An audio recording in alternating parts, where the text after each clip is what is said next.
엄마, 여태 노후 준비 안 하고 뭐 했어요? 왜 저한테 돈을 달라고 하냐고요? 병실 침대에 누운 채 전화기를 귀에 댄 저는 온몸이 얼어붙었습니다. 평생을 바쳐 키운 판사 아들의 입에서 나온 말이었어요. 손가락이 트고 무릎이 망가지도록 판사시키려고 뒷바라지했던 그 세월을 생각하니 억장이 무너졌죠. 그 순간 저는 깨달았습니다. 제가 평생 키운 건 아들이 아니라 괴물이었다는 것을요. 저는 눈물을 닦고 바로 전화를 걸었습니다. 김 기자, 지금 당장 기사 터뜨려. 구독과 좋아요 버튼 꾹 눌러주시면 감동과 재미가 있는 사연을 첫 번째로 만나보실 수 있습니다. 이숙자 65의 나이에도 여전히 억척스러운 생활력으로 버티고 있는 여자였습니다. 아니, 버티고 있다기보다는 이미 그녀의 몸은 한계를 넘어선 지 오래였죠. 지금 이 순간에도 그녀는 텅 빈 거실 소파에 앉아 무릎을 두 손으로 꽉 움켜쥔 채 신음을 삼키고 있었습니다. 무릎에서 올라오는 통증은 날카로운 송곳으로 뼈를 찌르는 것 같았고 조금만 움직여도 관절이 삐걱거리는 소리가 귓가에 생생하게 들렸습니다. 숙자는 이를 악물고 천천히 일어서려 했지만 다리가 제대로 펴지지 않아 다시 주저앉고 말았죠. 그녀는 소파 팔걸이를 붙잡고 간신히 몸을 지탱한 채 창밖을 바라봤습니다. 저 멀리 보이는 아파트 숲 사이로 햇살이 비스듬히 들어오고 있었지만 그녀의 마음속은 그 어떤 빛도 닿지 않는 어둠으로 가득했습니다. 남편이 세상을 떠난 게 벌써 20년 전이었습니다. 그때 아들 민준이는 막 대학을 졸업하고 사법시험 준비에 매달리던 때였죠. 숙자는 남편의 장례식장에서도 눈물을 오래 흘리지 못했습니다. 울고 있을 시간이 없었거든요. 장례를 치르고 나니 통장 잔고는 바닥이 났고 아들의 학원비며 생활비며 모든 게 그녀의 어깨 위에 올라왔습니다. 그날부터 숙자는 새벽 4시면 일어나 시장 식당에서 설거지를 했고 오전엔 아파트 청소 일을 했으며 오후엔 청소 용역 일을 나갔습니다. 저녁에는 편의점 야간 알바를 서며 하루 18시간을 일했죠. 손가락 마디마디가 트고 갈라지고 피가 났지만 그녀는 반창고 하나 붙이고 다시 일터로 향했습니다. 무릎이 시큰거리고 허리가 끊어질 것 같아도 파스 한 장 붙이고 버텼어요. 숙자에게는 단 하나의 목표만 있었습니다. 아들 민준이를 판사로 만드는 것이었죠. 그것만이 이 고된 삶의 유일한 이유였고 그녀가 숨쉬는 이유였습니다. 민준이는 어머니의 그런 헌신을 아는지 모르는지 오직 공부에만 매달렸습니다. 숙자는 그게 당연하다고 여겼죠. 아들이 공부에 집중할 수 있도록 세상 모든 짐을 자신이 짊어지는 게 어머니의 도리라고 믿었으니까요. 그리고 마침내 몇 년 후 민준이는 사법시험에 합격했습니다. 합격 소식을 들은 날 숙자는 시장식당 뒤편 골목에서 혼자 주저앉아 한참을 울었습니다. 기쁨의 눈물이었죠. 모든 고생이 보상받는 순간이었습니다. 아들은 판사가 됐고 멋진 법복을 입고 법정에 섰으며 사람들은 그를 존경의 눈빛으로 바라봤습니다. 숙자는 그 모습을 보며 자신의 인생이 헛되지 않았다고 모든 고통이 의미 있었다고 스스로를 다독였습니다. 하지만 삶은 그렇게 호락호락하지 않았습니다. 민준이가 35이 되던 해 그는 맞선을 통해 정유미를 만났습니다. 유미는 강남의 부유한 집안 출신으로 외모도 출중하고 학벌도 화려한 여자였죠. 숙자는 처음 며느리가 될 유미를 봤을 때부터 묘한 불안감을 느꼈습니다. 유미의 눈빛이 차갑게 느껴졌거든요. 하지만 아들이 좋아하는 여자였고 집안도 훌륭했기에 숙자는 자신의 불안을 애써 무시했습니다. 결혼식 날 숙자는 아들이 맞춰준 한복을 입고 홀로 참석했습니다. 반면 유미의 친정 쪽 하객들은 화려한 드레스와 고급 양복을 차려입고 나타났죠. 숙자는 그 자리에서 자신이 얼마나 초라한 존재인지 뼈저리게 느꼈습니다. 유미의 어머니는 숙자를 힐끗 보더니 곧바로 시선을 돌렸고 유미의 친척들은 숙자를 마치 투명인간 대하듯 무시했습니다. 결혼 후 상황은 더 나빠졌습니다. 유미는 시어머니인 숙자를 대놓고 무시하기 시작했죠. 명절에 숙자가 정성껏 차린 음식을 보고도 유미는 코웃음을 쳤습니다. 유미가 젓가락을 내려놓으며 말했습니다. 요즘 누가 이렇게 기름진 음식을 먹어요? 건강 생각 안 하세요?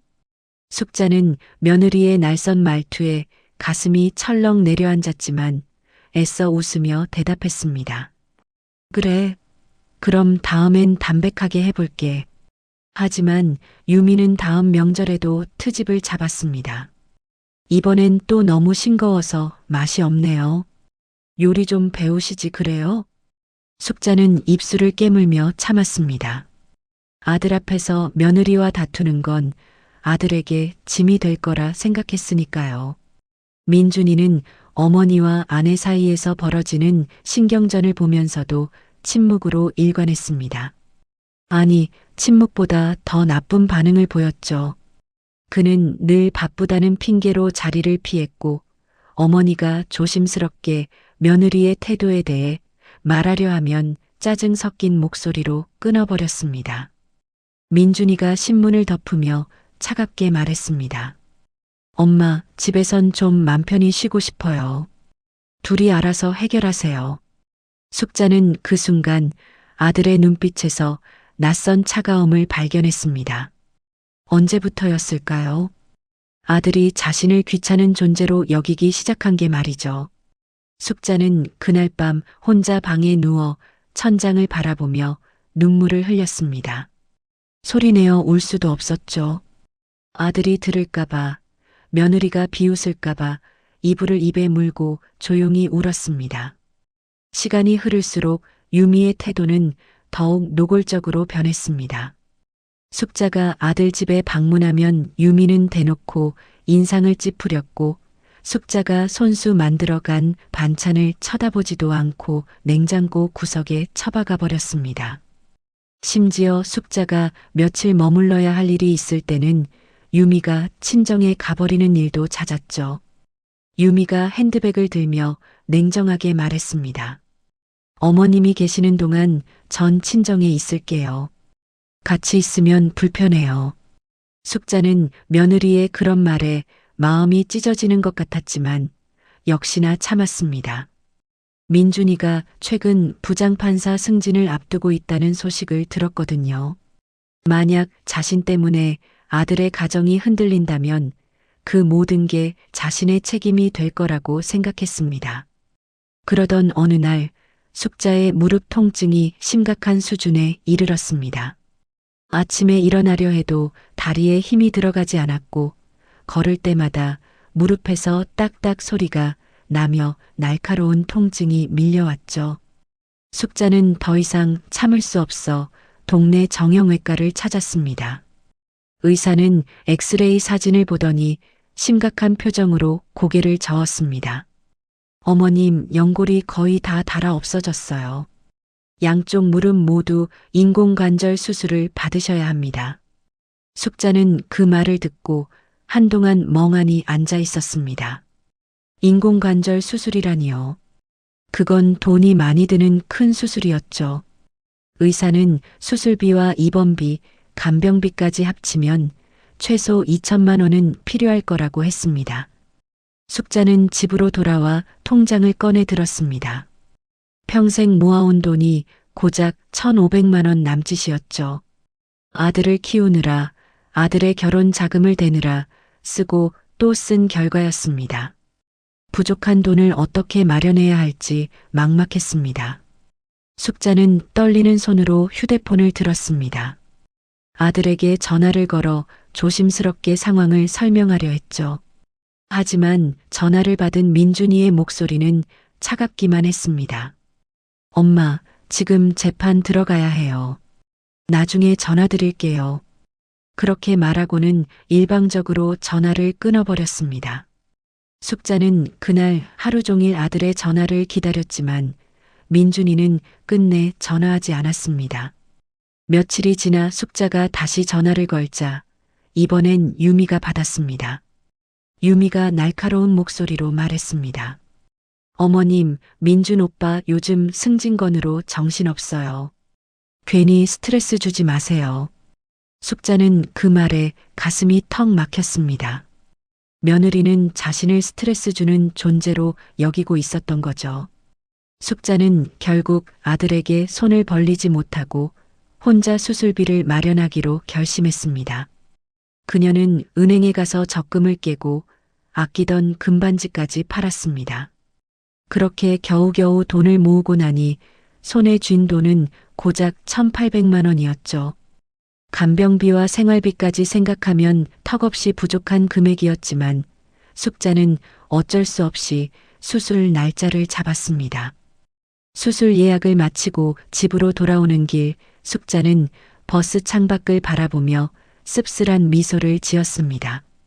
자신이 평생을 바쳐 키운 아들은 이제 부장판사가 될 만큼 성공했지만 정작 자신은 수술비조차 제대로 마련하지 못한 채 홀로 병원 침대에 누워야 하는 신세가 됐으니까요.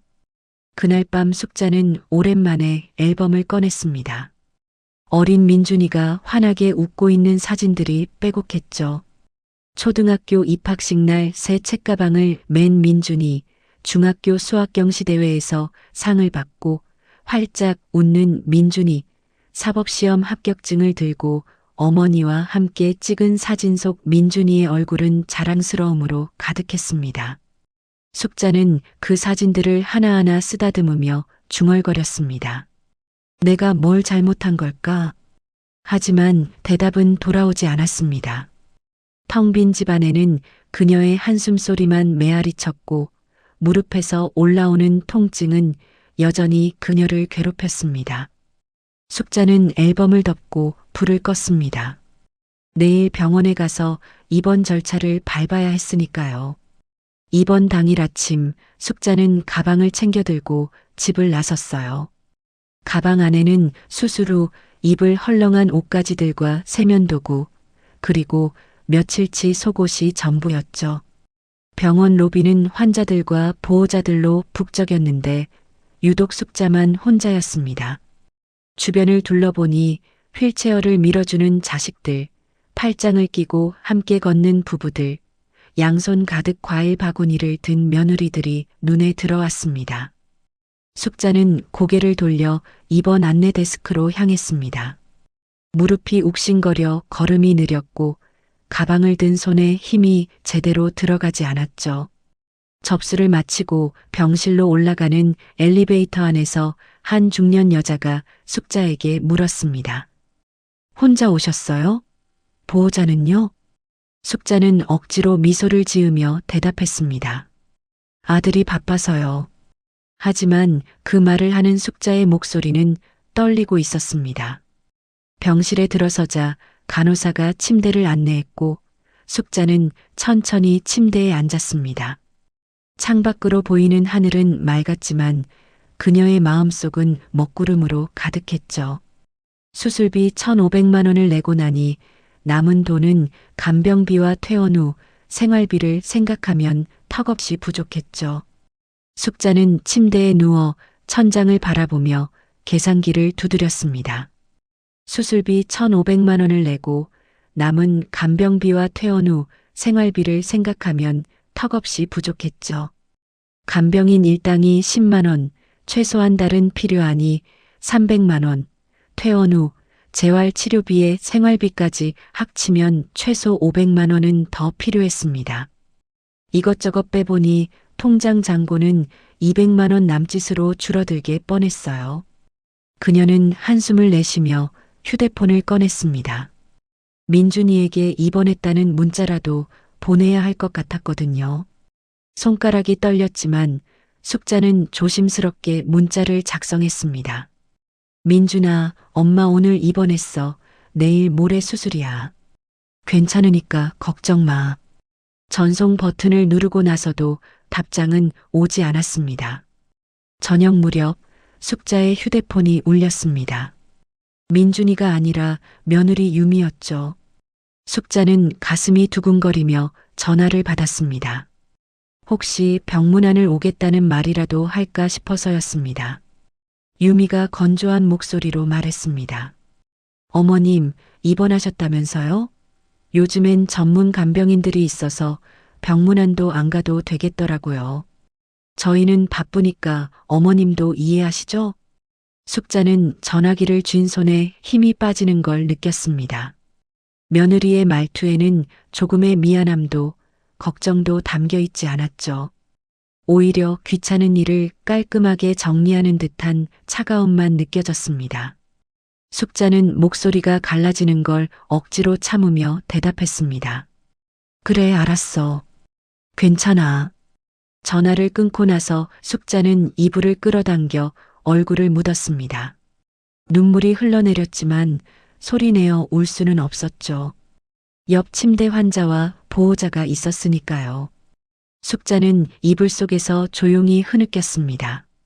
수술 전날 저녁 병실 문이 열리는 소리가 들렸습니다. 숙자는 고개를 돌렸고 문 앞에 서 있는 아들 민준이를 발견했습니다. 민준이는 말끔한 정장 차림에 서류 가방을 든 채 서 있었죠. 숙자는 반가운 마음에 침대에서 일어나려 했지만 무릎이 아파 제대로 움직일 수 없었습니다. 민준이가 병실 안으로 들어서며 시계를 힐끗 보고는 말했습니다. 엄마, 재판 끝나고 바로 왔어요. 10분 정도밖에 못 있어요. 숙자는 아들의 그 말에 가슴 한쪽이 무너져 내리는 걸 느꼈습니다. 10분이요. 어머니가 내일 큰 수술을 받는데 고작 10분을 내준다는 거죠. 하지만 숙자는 그래도 괜찮다고 바쁜데 와줘서 고맙다고 말했어요. 민준이는 침대 옆 의자에 앉지도 않고 서 있었습니다.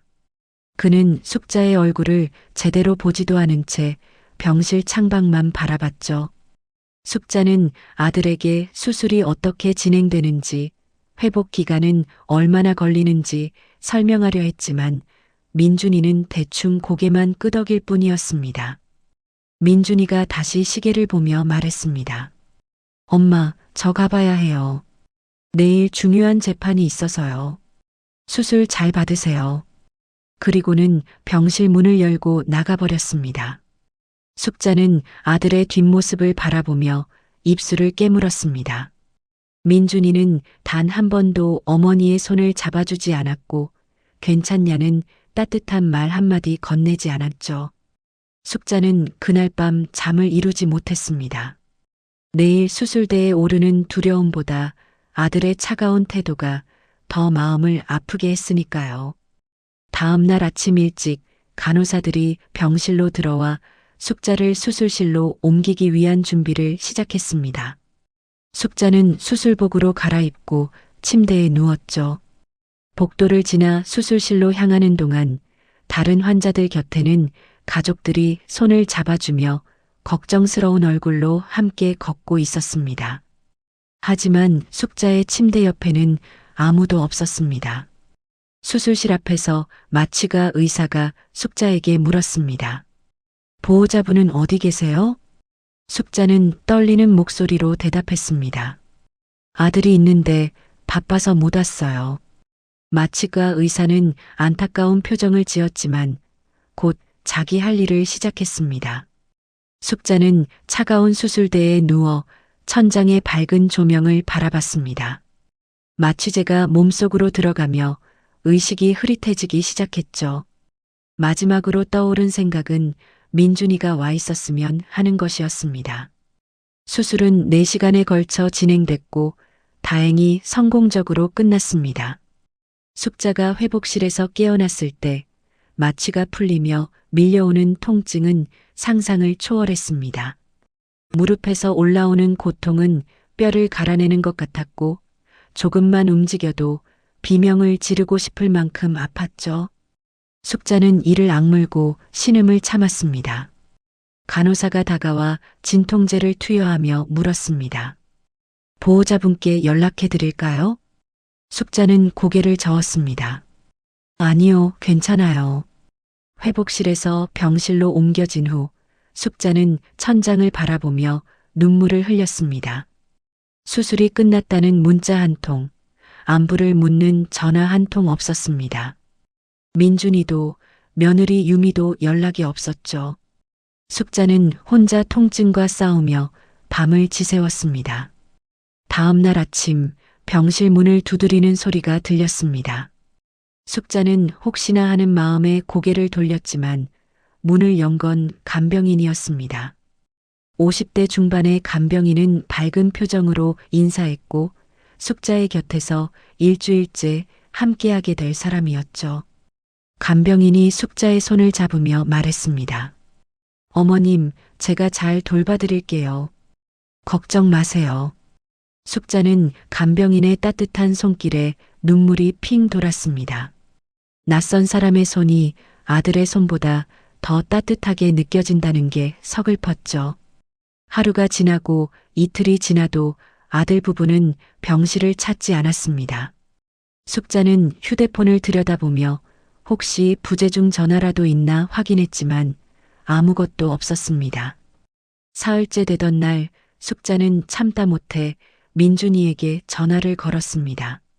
전화는 한참을 울리다 유미가 받았습니다. 유미가 짜증 섞인 목소리로 말했습니다. 어머님, 오빠 밤새서 일하다 들어와서 지금 자요. 왜 이렇게 전화를 자주 하세요? 간병인 있으시잖아요. 숙자는 말문이 막혔습니다. 며느리의 말투에는 어머니를 걱정하는 마음은 전혀 없었고 오히려 귀찮아하는 기색만 역력했죠. 숙자는 가슴이 답답해 전화를 끊었습니다. 병실 창밖으로 저녁 노을이 지고 있었습니다. 다른 병실에서는 가족들의 웃음소리와 대화소리가 들려왔지만 숙자의 병실은 조용했죠. 간병인이 저녁 식사를 챙겨주고 나서 잠시 자리를 비운 사이 숙자는 혼자 침대에 앉아 무릎을 내려다봤습니다. 거즈로 감긴 무릎은 퉁퉁 부어 있었고 여전히 욱신거리는 통증이 느껴졌습니다. 숙자는 그 무릎을 보며 자신의 인생을 떠올렸습니다. 이 무릎으로 새벽 시장 바닥을 닦았고 이 무릎으로 계단을 오르내리며 청소 일을 했으며 이 무릎으로 편의점 야간 근무를 서며 버텼죠. 모두 아들을 위해서였습니다. 숙자는 침대 서랍에서 오래된 사진 한 장을 꺼냈습니다. 민준이가 판사 임명장을 받던 날 함께 찍은 사진이었죠. 사진 속 민준이는 자랑스러운 표정으로 웃고 있었고 숙자는 아들의 어깨에 손을 얹은 채 행복한 미소를 짓고 있었습니다. 하지만 지금 그 아들은 어디 있나요? 어머니가 수술대에 누워 고통받는 동안 단 한 번도 얼굴을 보이지 않았습니다. 숙자는 사진을 가슴에 품고 조용히 흐느꼈습니다. 평생을 바쳐 헌신한 삶이 이렇게 가벼운 것이었는지 자신의 존재가 아들에게 이토록 무의미한 것인지 처음으로 깨닫는 순간이었죠. 병실 창밖으로 어둠이 내렸고 숙자의 마음속에도 짙은 어둠이 깔리기 시작했습니다. 일주일이 지나도 민준이는 나타나지 않았습니다. 숙자는 재활 치료를 받으며 천천히 회복하고 있었지만 마음의 상처는 점점 깊어져만 갔죠. 간병인이 휠체어를 밀어 복도를 산책시켜줄 때 다른 환자들은 가족들과 함께 웃으며 걷고 있었습니다. 숙자는 그 모습을 보며 고개를 돌렸습니다. 밤이면 숙자는 침대에 누워 천장을 바라보며 생각했습니다. 자신이 평생을 바친 헌신이 정말 의미가 있었는지, 아들을 위해 모든 걸 희생한 선택이 옳았는지 말이죠. 하지만 답은 없었습니다. 다만 가슴속에 차오르는 서운함과 배신감만이 점점 커져갈 뿐이었습니다. 퇴원을 이틀 앞둔 오후였습니다. 숙자는 침대에 앉아 무릎 재활 운동을 하고 있었죠. 천천히 다리를 펴고 구부리는 동작을 반복하고 있는데 병실 문을 두드리는 소리가 들렸습니다. 간병인이 문을 열자 낯익은 얼굴이 나타났습니다. 김영호였습니다. 숙자와 10년 넘게 이웃으로 지낸 옆집 남자였죠. 올해 40인 김영호는 방송국 기자로 일하고 있었고 평소 숙자를 친엄마처럼 따르며 존경해 왔습니다. 영호는 과일 바구니를 들고 병실 안으로 들어섰고 숙자를 보자마자 놀란 표정을 지었습니다. 영호가 과일 바구니를 침대 옆 테이블에 내려놓으며 말했습니다. 이게 어떻게 된 거예요? 수술했다는 소식도 못 들었는데. 숙자는 영호의 얼굴을 보자 갑자기 눈물이 쏟아질 것 같았습니다. 그동안 참고 또 참았던 감정이 한꺼번에 무너져 내리는 것 같았죠. 숙자는 떨리는 목소리로 대답했습니다. 영호야, 미안해. 말 못했어.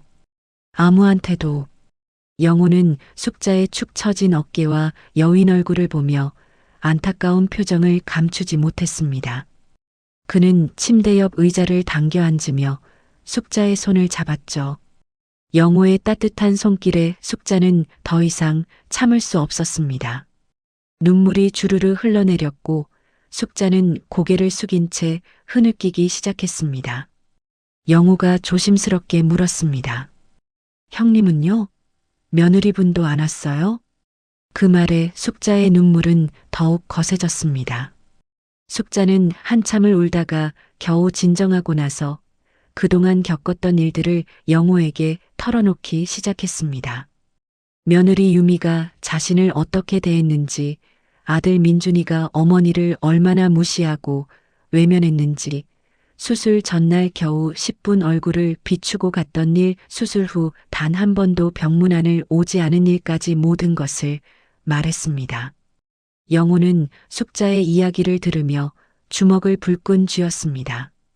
그의 얼굴에는 분노가 역력했죠. 영호는 평소에 숙자가 얼마나 고생하며 아들을 뒷바라지해왔는지 옆에서 지켜봐 왔습니다. 새벽같이 일어나 일터로 향하는 숙자의 뒷모습을, 밤늦게 파김치가 되어 돌아오는 숙자의 지친 얼굴을 무수히 봐왔죠. 영호가 이를 악물며 말했습니다.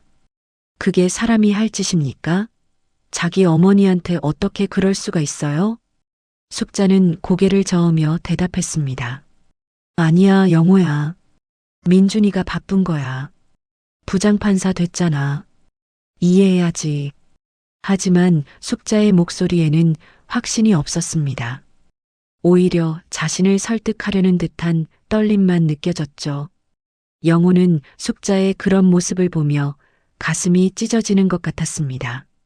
영호는 기자로서의 본능이 발동하기 시작했습니다. 강민준 부장판사라는 이름이 최근 업계에서 조용히 회자되고 있다는 걸 그는 알고 있었거든요. 영호는 조심스럽게 말을 꺼냈습니다. 제가 듣기로는요, 민준이 형님이 최근 부장판사로 승진하면서 재산이 갑자기 많이 늘어났다고 하더라고요. 법조계 쪽에서 소문이 좀 있어요. 숙자는 영호의 말에 고개를 번쩍 들었습니다. 재산이 늘어났다는 게 무슨 말인지, 소문이 있다는 게 무슨 뜻인지 숙자도 짐작할 수 있었죠. 영호는 계속해서 말을 이었습니다. 강남 쪽에 고급 오피스텔을 몇 채 매입했다는 얘기도 있고요. 승진 과정에서 석연치 않은 부분이 있다는 제보도 들어오고 있어요. 저희 방송국에서도 관심을 갖고 있는 상황이에요. 숙자는 영호의 말을 듣는 순간 머릿속이 하얘졌습니다. 아들이 비리에 연루되었을 가능성이라니요. 그건 상상도 하고 싶지 않은 일이었습니다. 숙자는 황급히 영호의 손을 잡았습니다. 영호야, 제발 그건 아니야. 기사 같은 거 내면 안 돼. 민준이가 힘들어질 거야. 영호는 숙자의 절박한 얼굴을 보며 난감한 표정을 지었습니다. 기자로서의 의무와 숙자에 대한 정, 그 사이에서 그는 갈등했죠. 영호는 천천히 고개를 끄덕이며 말했습니다. 누나가 그렇게 말씀하시니 일단은 지켜볼게요. 하지만 누나 사실이라면 언젠간 터질 일이에요. 숙자는 영호의 말에 가슴이 철렁 내려앉았습니다. 하지만 지금 그녀에게 더 급한 문제가 있었습니다. 바로 퇴원 후의 생활이었죠. 숙자는 통장 잔고를 확인하며 막막함을 느꼈습니다. 간병비를 지불하고 나니 남은 돈은 50만 원도 채 되지 않았고 퇴원 후 재활 치료비며 생활비를 생각하면 최소 몇 달은 버틸 돈이 필요했습니다. 숙자는 영우가 돌아간 후 혼자 침대에 앉아 깊은 고민에 빠졌습니다. 아들에게 손을 벌려야 하나 말아야 하나 수없이 망설였죠. 하지만 선택의 여지가 없었습니다. 당장 퇴원하고 나면 집세도 내야 하고 재활 치료도 받아야 하며 먹고 살아야 했으니까요. 숙자는 떨리는 손으로 휴대폰을 집어들었습니다. 민준이의 번호를 누르려다 말고 다시 내려놓기를 반복했습니다. 한참을 망설이다 숙자는 결심했습니다. 마지막 자존심을 버리고라도 아들에게 도움을 요청하기로 말이죠. 한편 그 시각 민준이는 서울 강남의 한 고급 레스토랑에서 누군가와 식사를 하고 있었습니다. 상대는 대기업 법무팀 임원이었고 민준이는 그에게서 건네받은 봉투를 재킷 안주머니에 조심스럽게 집어넣었죠. 봉투 속에는 현금 5천만 원이 들어 있었습니다. 민준이는 아무렇지도 않은 표정으로 와인 잔을 들어 올렸습니다. 민준이가 미소를 지으며 말했습니다. 이번 건은 제가 잘 처리하겠습니다. 걱정 마세요. 상대 남자가 만족스러운 표정으로 고개를 끄덕였습니다. 민준이는 그렇게 자신의 지위를 이용해 부정한 청탁을 처리하고 있었죠. 부장판사라는 높은 자리에 오른 후 그는 돈과 권력의 맛에 완전히 취해 있었습니다. 식사를 마치고 집으로 돌아온 민준이는 거실 소파에 앉아 있는 아내 유미를 발견했습니다. 유미는 명품 쇼핑백 여러 개를 옆에 두고 화장을 고치고 있었죠. 민준이는 재킷을 벗어걸면서 유미에게 말했습니다. 오늘 또 쇼핑 갔어? 유미가 거울을 보며 대답했습니다. 응, 백화점에서 신상품 나왔길래. 당신 카드 썼어. 민준이는 아무렇지도 않다는 듯 고개를 끄덕였습니다. 최근 들어온 돈으로 충분히 감당할 수 있는 금액이었으니까요. 민준이가 넥타이를 풀며 소파에 앉자 유미가 불쑥 물었습니다. 어머님 퇴원 날짜가 언제래? 민준이는 잠시 생각하다가 대답했습니다. 모레인가 그럴 거야. 유미의 얼굴이 굳어졌습니다. 그녀는 시어머니가 퇴원한 후 혹시나 자신들에게 간병을 요구할까봐 전전긍긍하고 있었거든요.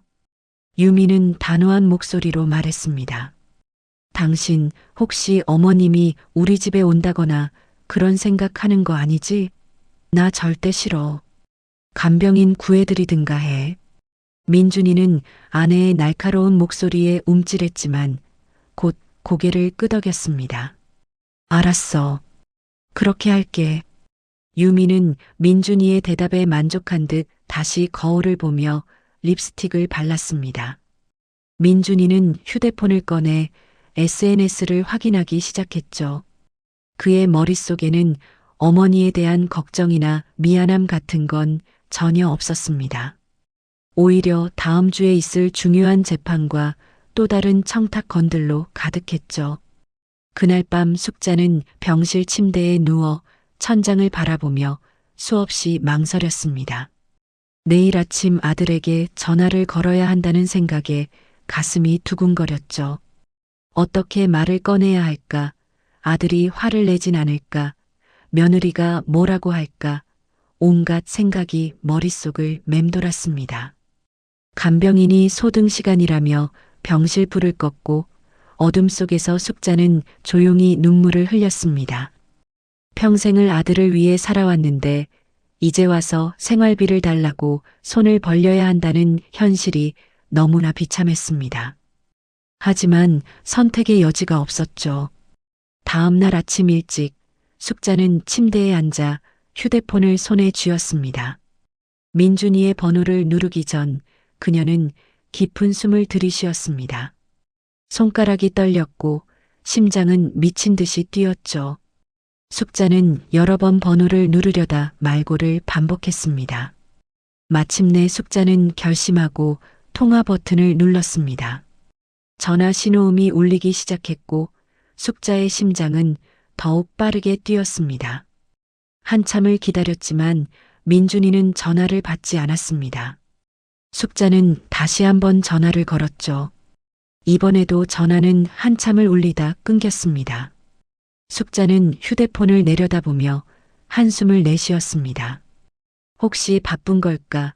아니면 일부러 받지 않는 걸까? 온갖 생각이 머릿속을 스쳤죠. 숙자는 세 번째 전화를 걸었습니다. 그때 민준이는 법원 집무실에 앉아 서류를 검토하고 있었습니다. 책상 위에 놓인 휴대폰이 계속 울렸지만 그는 화면을 힐끗 보고는 무시했습니다. 어머니의 전화였거든요.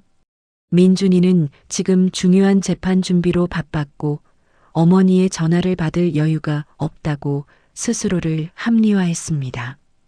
유미는 그 순간 집에서 휴대폰으로 민준이에게 메시지를 보냈습니다. 당신 어머님 전화 오면 받지 마.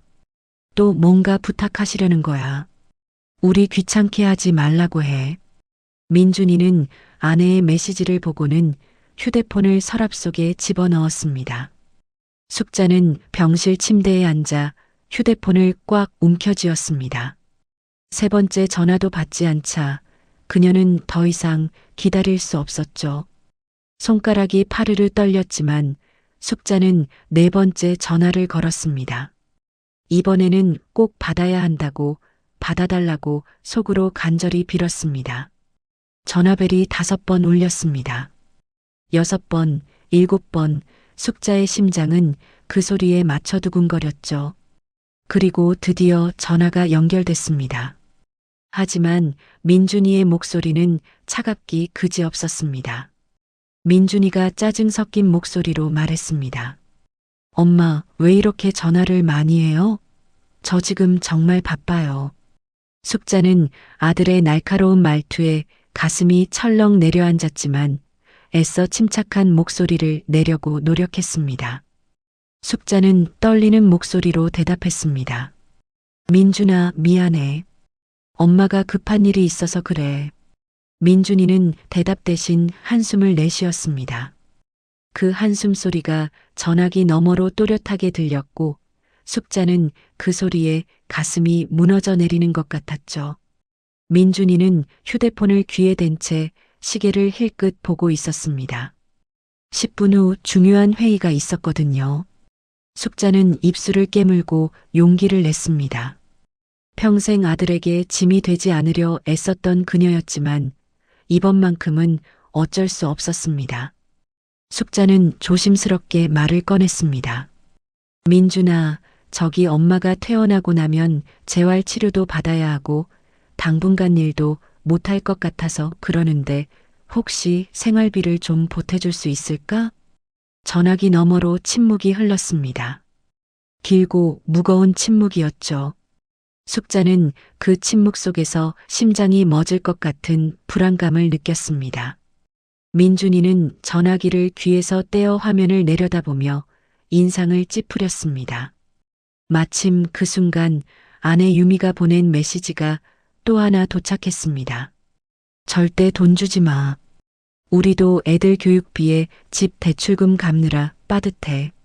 민준이는 아내의 메시지를 보고는 냉정한 표정을 지었습니다.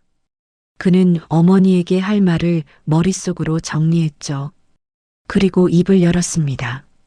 그의 목소리는 차갑고 날카로웠으며 어떤 감정도 담겨 있지 않았습니다. 민준이가 냉정하게 말했습니다. 엄마, 여태까지 노후 준비 안 하고 뭐 했어요? 평생 일하셨으면서 왜 저축을 안 하신 거예요? 숙자는 그 말을 듣는 순간 머리를 망치로 얻어맞은 것 같았습니다. 귀가 멍해지고 눈앞이 흐려졌죠. 손에 쥔 휴대폰이 미끄러질 뻔했지만 숙자는 간신히 붙잡았습니다. 민준이는 거기서 멈추지 않았습니다. 그는 더욱 잔인한 말을 쏟아냈습니다. 왜 저한테 돈을 달라고 해요? 저도 제 가족 먹여 살리느라 바빠요. 엄마까지 책임질 여력이 없어요. 숙자는 가슴이 찢어지는 것 같았습니다. 아들의 입에서 나오는 말 한마디 한마디가 날카로운 칼날처럼 그녀의 심장을 파고들었죠. 숙자는 떨리는 목소리로 말했습니다. 민준아, 엄마가 너 키우느라 얼마나. 하지만 민준이는 어머니의 말을 끊어버렸습니다. 그의 목소리는 더욱 차갑게 식어 있었고 마치 남인을 대하듯 무심했죠. 민준이가 단호하게 말했습니다. 엄마, 그런 얘기하지 마세요. 다른 집 엄마들도 다 그만큼은 뒷바라지 해줬어요. 일하는데 방해만 되고 이게 뭐예요? 이만 끊을게요. 그리고 일방적으로 전화를 끊어버렸습니다. 또 하는 짧은 신호음이 울리고 통화가 종료됐습니다. 숙자는 휴대폰을 귀에 댄 채 얼어붙은 듯 움직이지 못했습니다. 방해만 된다고요. 자신이 아들의 인생에 방해만 되는 존재라고요. 숙자는 천천히 휴대폰을 내렸습니다. 손이 떨렸고 온몸에 힘이 빠졌죠. 그녀는 침대 시트를 꽉 움켜쥐었습니다. 눈물이 흐르지도 않았습니다. 너무 큰 충격에 눈물조차 나오지 않았죠. 숙자는 그저 멍하니 창밖을 바라봤습니다. 평생이었어요. 평생을 아들을 위해 살았습니다. 새벽 4시에 일어나 시장 바닥을 닦고 손가락이 트고 피가 나도 설거지를 하고 무릎이 아파 비명을 지르고 싶어도 참으며 청소 일을 했습니다. 모두 아들을 위해서였죠.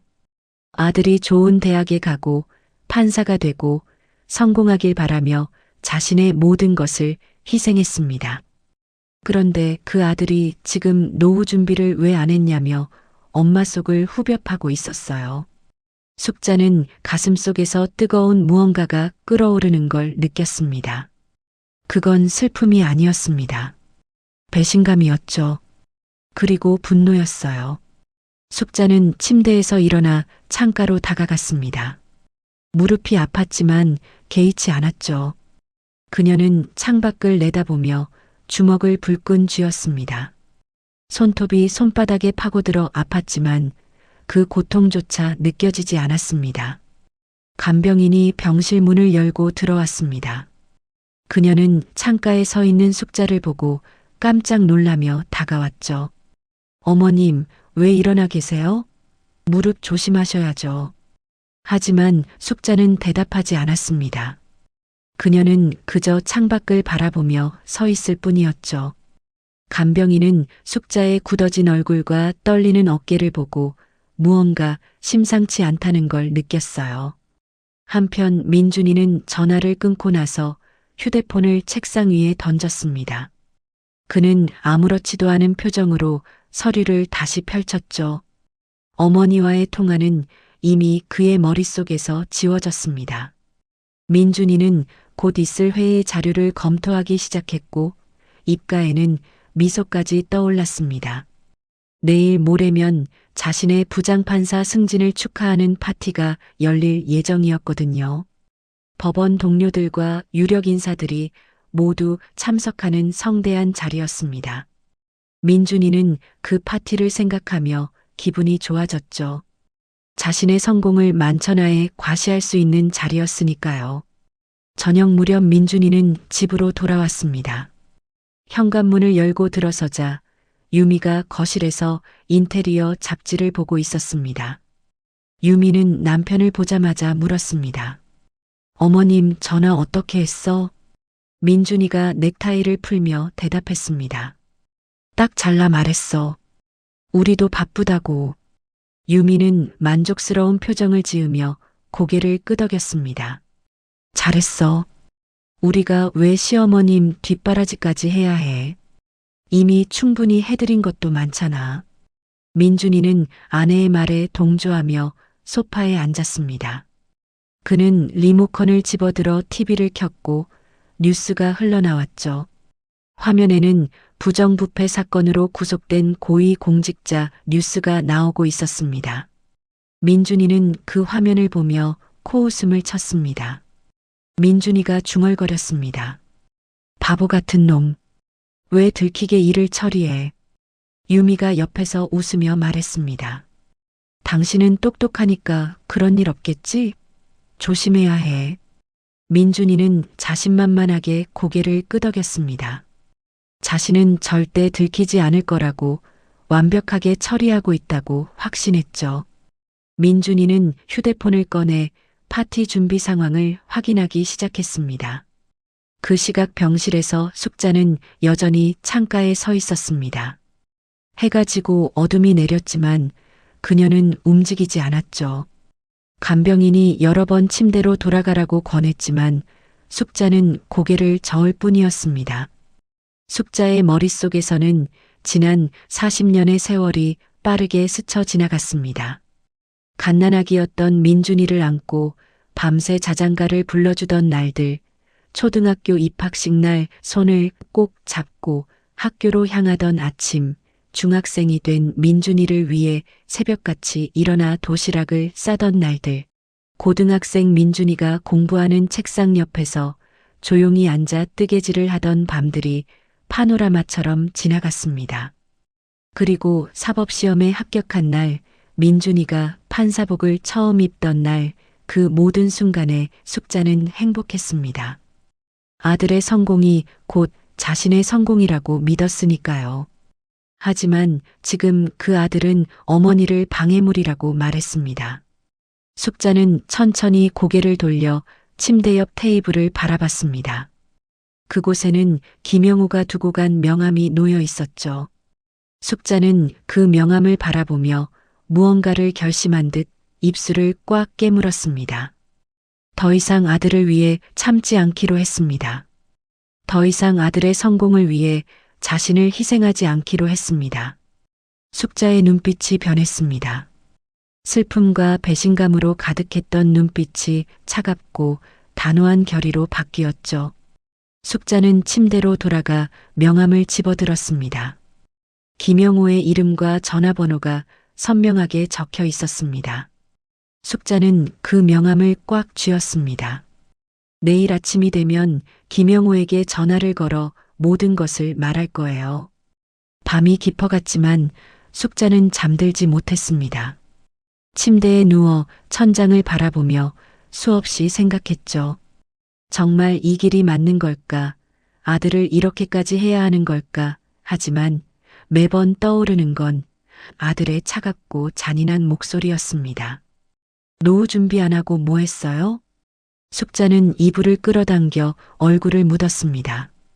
더 이상 눈물도 나오지 않았습니다. 그녀의 마음속에 남은 건 차가운 분노와 복수심뿐이었죠. 다음 날 아침 6시 숙자는 병실 침대에서 눈을 떴습니다. 사실 잠을 잔 건지조차 확실하지 않았죠.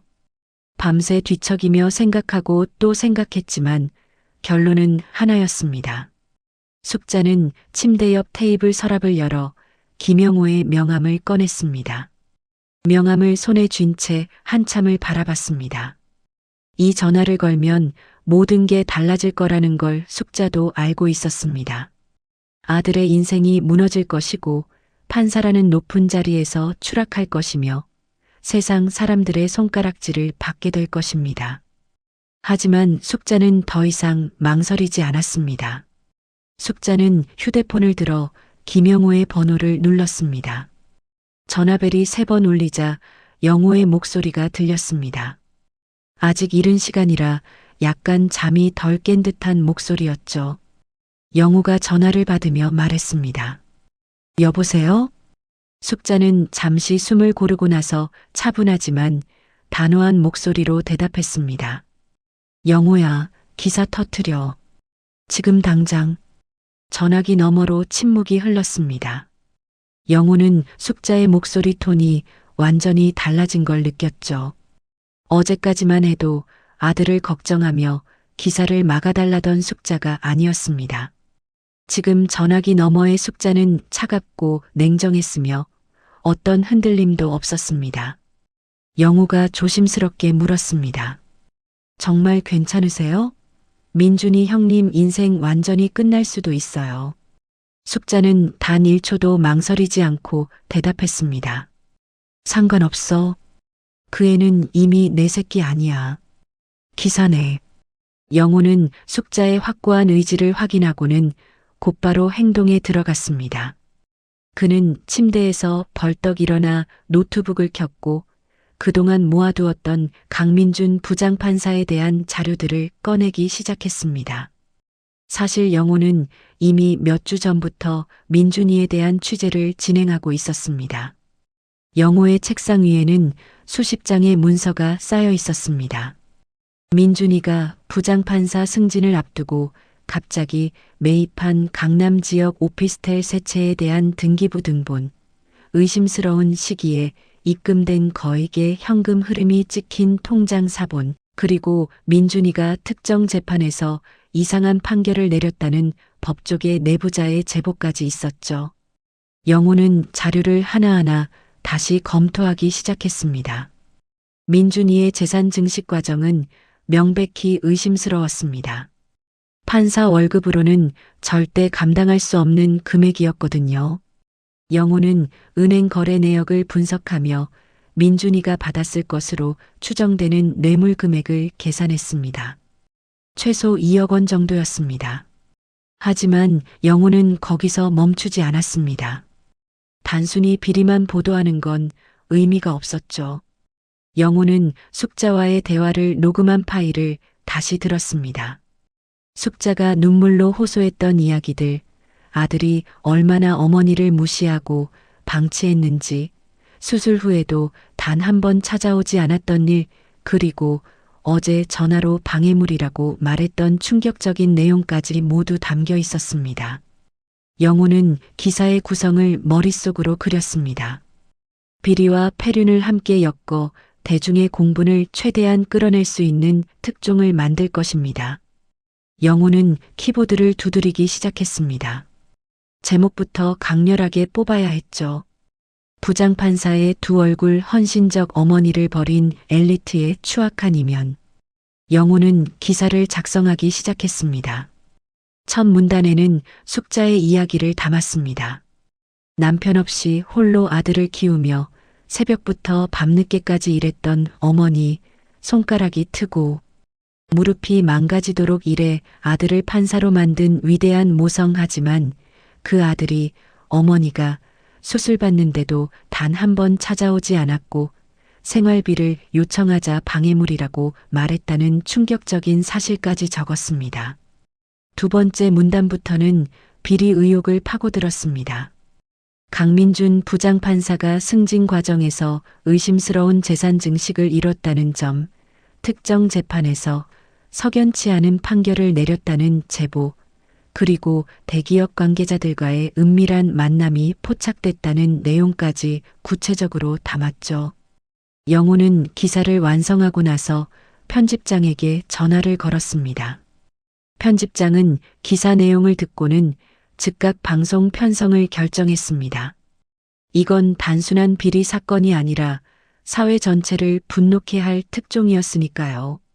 다음 날 오전 10시 민준이는 법원 대회의실에 서 있었습니다. 오늘은 그의 부장판사 취임식이 열리는 날이었죠. 회의실은 화려하게 꾸며져 있었고 법원 관계자들과 유력 인사들이 자리를 가득 메우고 있었어요. 민준이는 새로 맞춘 고급 정장을 입고 단상 위에 섰습니다. 민준이의 얼굴에는 자신감과 오만함이 가득했습니다. 그는 자신이 이 자리에 오르기까지 얼마나 영리하게 처신했는지 스스로를 칭찬하고 있었죠. 취임사를 낭독하기 위해 원고를 펼친 순간이었습니다. 회의실 뒤쪽에서 누군가의 휴대폰이 울렸습니다. 그리고 곧이어 여기저기서 휴대폰 알림음이 연달아 터져 나오기 시작했죠. 처음에는 몇 명이었지만 점점 더 많은 사람들이 휴대폰을 꺼내 화면을 확인했습니다. 사람들의 얼굴이 굳어지기 시작했습니다. 누군가는 눈을 크게 뜨고 화면을 응시했고 누군가는 입을 벌린 채 놀란 표정을 지었죠. 회의실 안의 분위기가 순식간에 이상하게 변했습니다. 민준이는 단상 위에서 그 광경을 보며 불안감을 느꼈습니다. 무슨 일이 일어난 걸까요? 민준이는 원고를 내려놓고 회중을 바라봤죠. 그때 법원 직원 한 명이 황급히 단상으로 뛰어 올라와 태블릿을 민준이에게 내밀었습니다.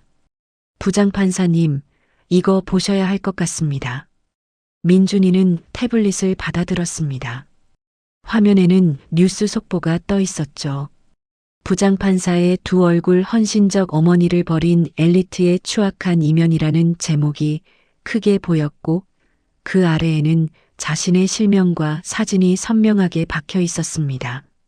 민준이는 화면을 내려 기사 내용을 읽기 시작했습니다. 첫 문단을 읽는 순간 얼굴이 새하얗게 변했습니다. 어머니 이야기가 낱낱이 공개되어 있었죠. 수술받는 어머니를 방치한 일, 생활비를 요청하자 상처 주는 말들로 거절한 일, 모든 게 적나라하게 폭로되어 있었습니다.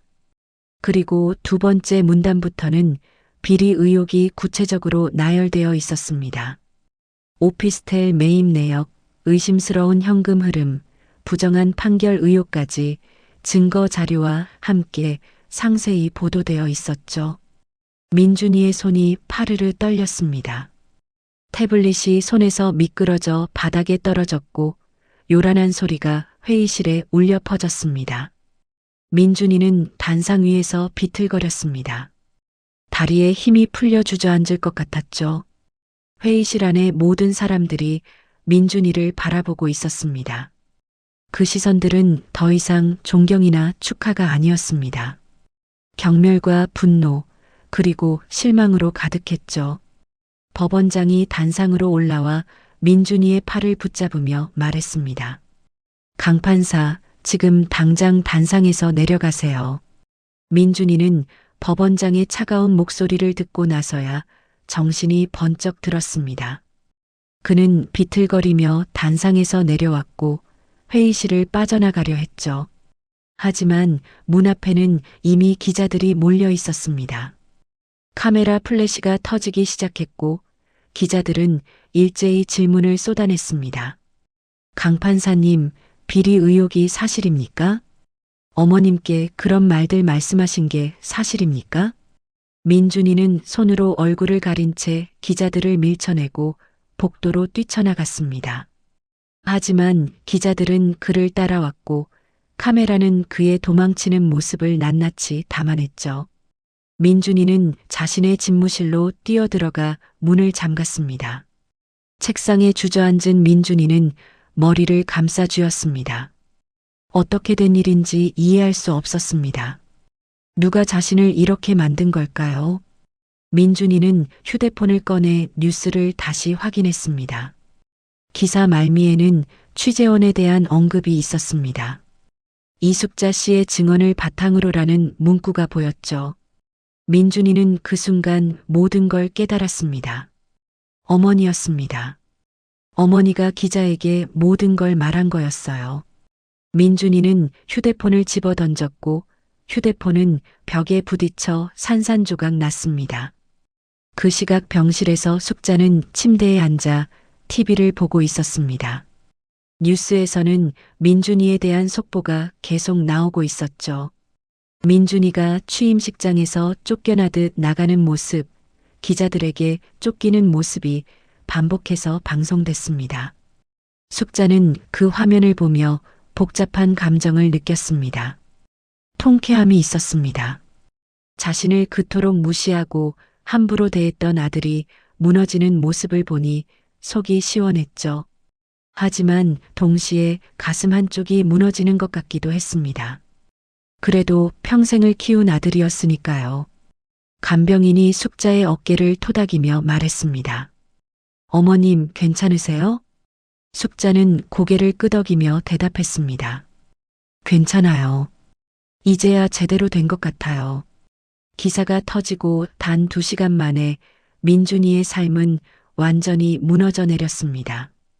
법원장은 즉각 긴급 회의를 소집했고 민준이에게 직무정지 명령을 내렸죠.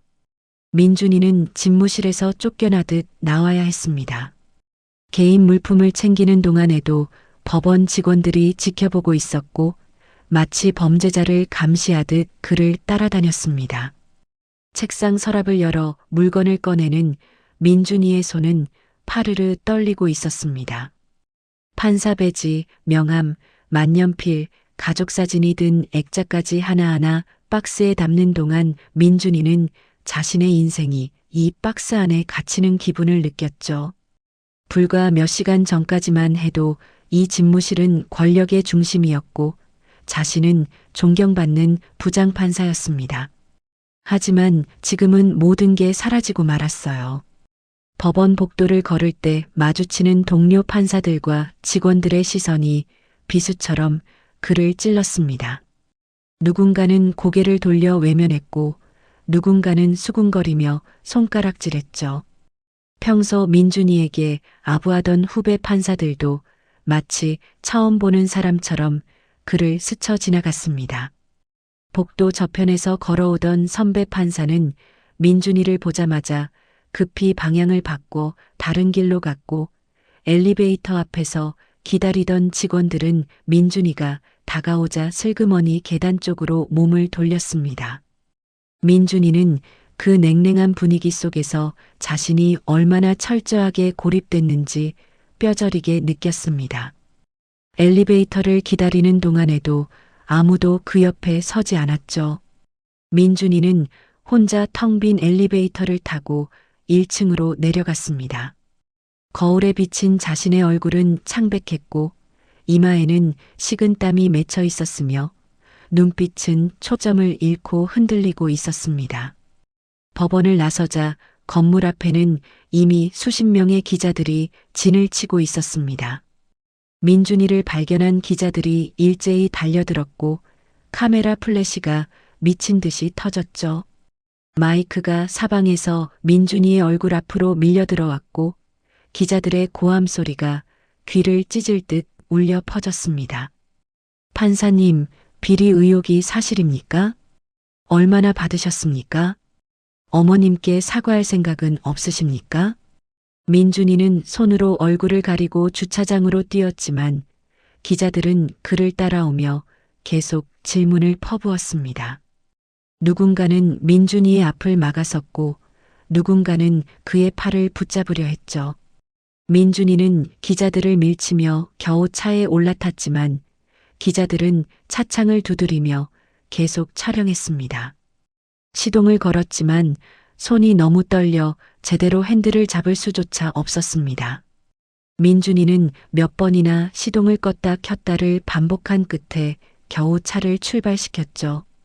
백미러로 보니 기자들이 여전히 그를 쫓아오고 있었습니다. 민준이는 악셀을 힘껏 밟아 법원을 벗어났습니다. 차를 몰고 가는 동안 라디오에서는 자신에 대한 뉴스가 흘러나왔습니다.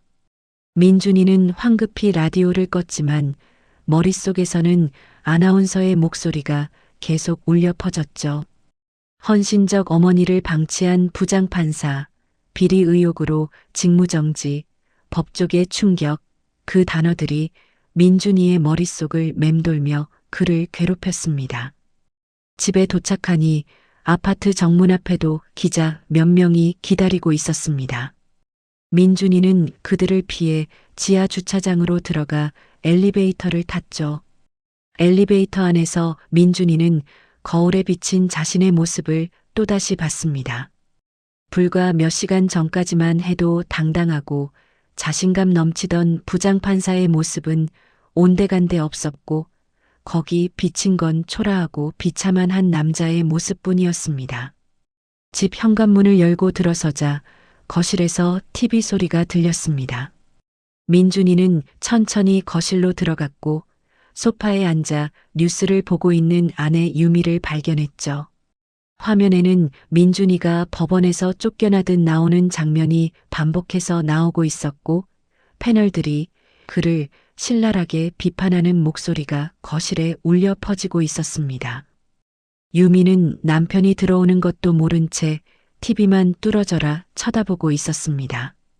그녀의 얼굴은 분노와 당혹감으로 일그러져 있었고 손톱으로 소파 팔걸이를 긁어대고 있었죠. 민준이가 조심스럽게 입을 열었습니다. 여보. 그 순간 유미가 벌떡 일어나 민준이를 향해 돌아섰습니다. 그녀의 눈에는 분노의 불길이 타오르고 있었죠. 유미는 손에 쥐고 있던 리모컨을 민준이에게 던졌습니다. 리모컨이 민준이의 어깨를 세게 맞고 바닥에 떨어져 건전지가 튀어나왔습니다. 유미가 목청껏 고함을 질렀습니다. 당신 이게 뭐야? 어떻게 이럴 수가 있어?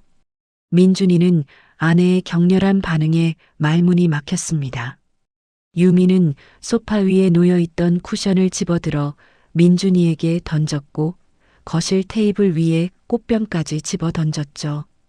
꽃병이 민준이 옆벽에 부딪혀 산산조각 났고 물과 꽃잎이 사방으로 튀었습니다. 내가 뭐라고 했어?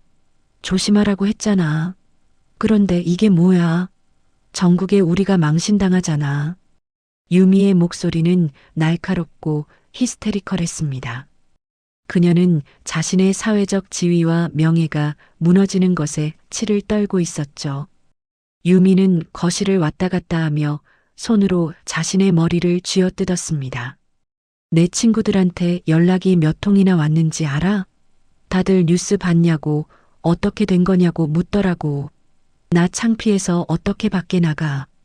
민준이는 아내를 진정시키려 손을 들었지만 유미는 뿌리치며 뒤로 물러섰습니다.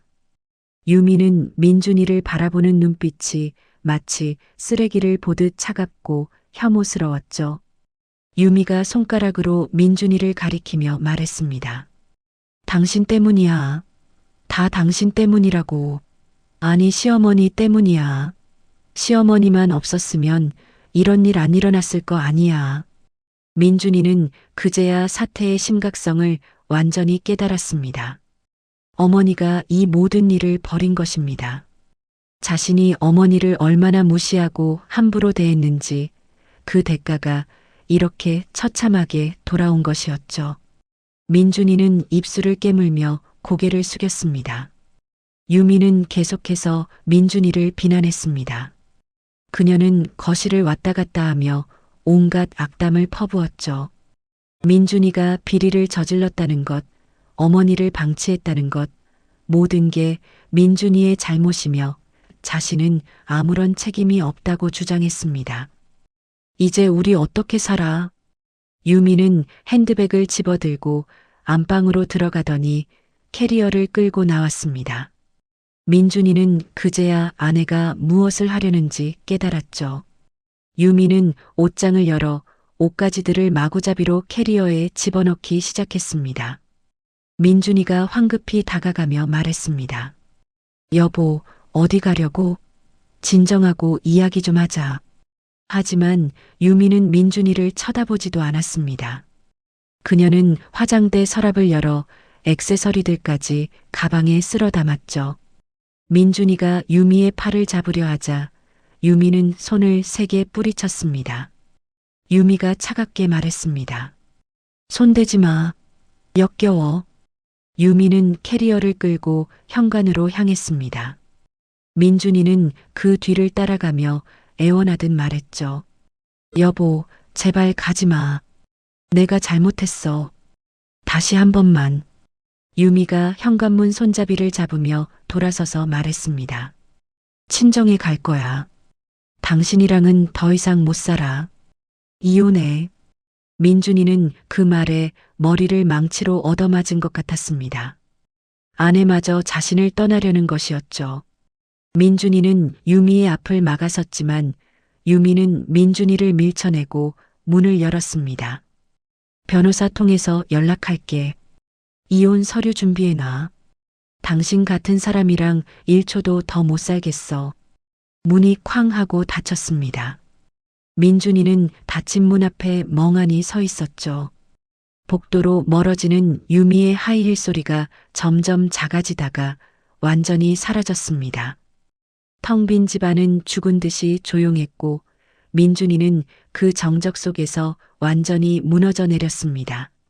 민준이는 현관 바닥에 주저앉아 머리를 감싸쥐었습니다. 눈물이 흘러내렸지만 그건 후회의 눈물이 아니었습니다. 자신이 쌓아올린 모든 것이 무너져 내리는 것에 대한 공포와 절망의 눈물이었죠.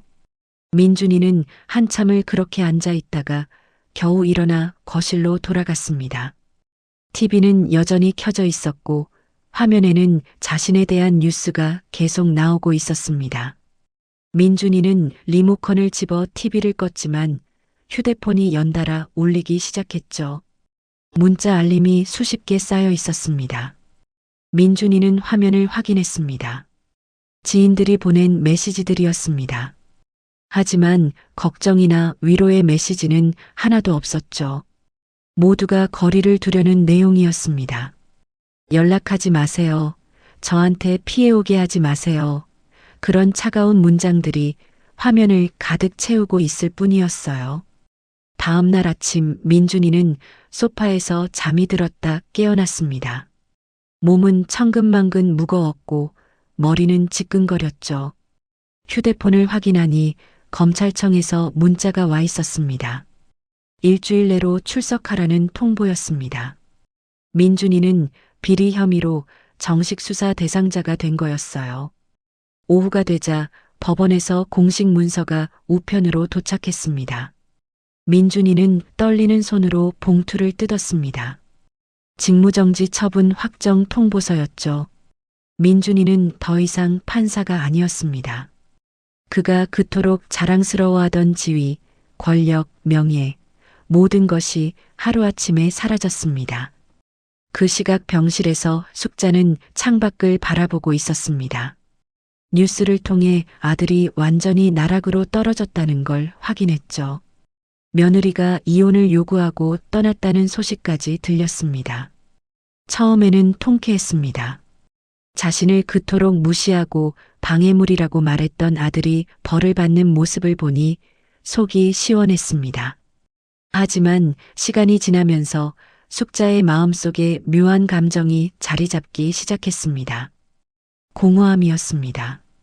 복수에 성공했지만 그게 전부였습니다. 이제 뭐가 남았을까요? 숙자는 자신이 무엇을 얻었는지 생각해 봤지만 아무것도 떠오르지 않았죠. 며칠 후 숙자는 퇴원했습니다. 집으로 돌아온 그녀는 텅 빈 방에 앉아 무릎을 내려다봤습니다. 수술 자리는 아직 아물지 않았고 재활 치료를 받으러 다녀야 했죠. 숙자는 침대에 누워 천장을 바라봤어요. 복수는 달콤했지만 그 뒤에 남은 건 쓰디쓴 공허함 뿐이었습니다. 숙자는 눈을 감았습니다. 머릿속에는 어린 민준이의 모습이 떠올랐죠. 엄마 손을 꼭 잡고 걷던 아이, 학교에서 상을 받고 뛰어와 자랑하던 아이, 엄마 생일이라며 용돈을 모아 꽃을 사왔던 아이의 모습이 선명하게 떠올랐습니다. 숙자의 눈가에 눈물이 맺혔습니다. 복수에 성공했지만 그녀가 정말로 원했던 건 이게 아니었을지도 몰라요. 검찰 수사가 본격적으로 시작되고 일주일이 흘렀습니다. 민준이는 텅 빈 집에서 혼자 지내며 처음으로 자신의 인생을 되돌아보기 시작했습니다. 아내는 떠났고 친구들은 연락을 끊었으며 동료들은 외면했죠. 민준이는 완전히 홀로 남겨졌습니다. 민준이는 매일 아침 눈을 뜨면 천장을 바라보며 멍하니 시간을 보냈습니다. 씻지도 않고 밥도 제대로 먹지 않았으며 그저 소파에 앉아 창밖만 바라봤죠. 며칠째 같은 옷을 입고 있었고 턱수염은 덥수룩하게 자랐으며 눈 밑에는 시커먼 그림자가 드리워져 있었습니다. 어느 날 밤 민준이는 서재로 들어갔습니다. 책장에는 법률 서적들이 빼곡히 꽂혀 있었고 벽에는 판사 임명장과 각종 상장들이 걸려 있었죠. 민준이는 그것들을 하나하나 바라봤습니다. 자신이 그토록 자랑스러워했던 것들이었지만 지금은 아무런 의미도 없었습니다. 민준이는 책상 서랍을 열었습니다. 서랍 깊숙한 곳에서 오래된 앨범 한 권이 나왔죠. 먼지를 털어내고 펼쳐보니 어린 시절 사진들이 가득했습니다. 어머니와 함께 찍은 사진들이었습니다. 초등학교 입학식 날 어머니가 자신의 손을 꼭 잡고 함께 찍은 사진이 있었습니다. 어머니의 손은 거칠고 갈라져 있었지만 얼굴에는 환한 미소가 가득했죠. 중학교 수학 경시 대회에서 상을 받은 날 어머니가 자신을 끌어안고 기뻐하던 사진도 있었습니다. 고등학교 졸업식 날 어머니가 자신의 어깨에 손을 얹고 자랑스러워하던 사진도 보였습니다. 민준이는 사진 한 장 한 장을 넘기며 눈물을 흘리기 시작했습니다. 사진 속 어머니의 얼굴은 젊었지만 손은 늘 상처투성이었습니다. 어머니는 늘 낡은 옷을 입고 있었고 머리는 단정하지 못했으며 얼굴에는 피곤함이 역력했죠. 하지만 아들을 바라보는 눈빛만큼은 언제나 따뜻하고 사랑으로 가득했습니다. 민준이는 그제야 깨달았습니다. 어머니가 자신을 위해 얼마나 많은 것을 희생했는지를요. 새벽부터 밤늦게까지 일하며 자신의 학원비를 벌었던 어머니, 추운 겨울에도 따뜻한 옷 한 벌 없이 일터로 향하던 어머니, 자신은 맛있는 반찬을 먹이면서 정작 본인은 김치 한 조각으로 끼니를 때우던 어머니의 모습이 주마등처럼 스쳐 지나갔습니다. 민준이는 앨범을 꼭 껴안고 흐느꼈습니다. 그동안 자신이 얼마나 잔인했는지, 얼마나 파렴치했는지 비로소 깨닫게 된 것입니다. 어머니의 헌신을 당연하게 여겼고 성공한 후에는 어머니를 귀찮은 존재로 취급했으며 급기야 방해물이라고까지 말했던 자신이 너무나 추악하게 느껴졌습니다. 며칠 후 민준이는 검찰청에 출석했습니다.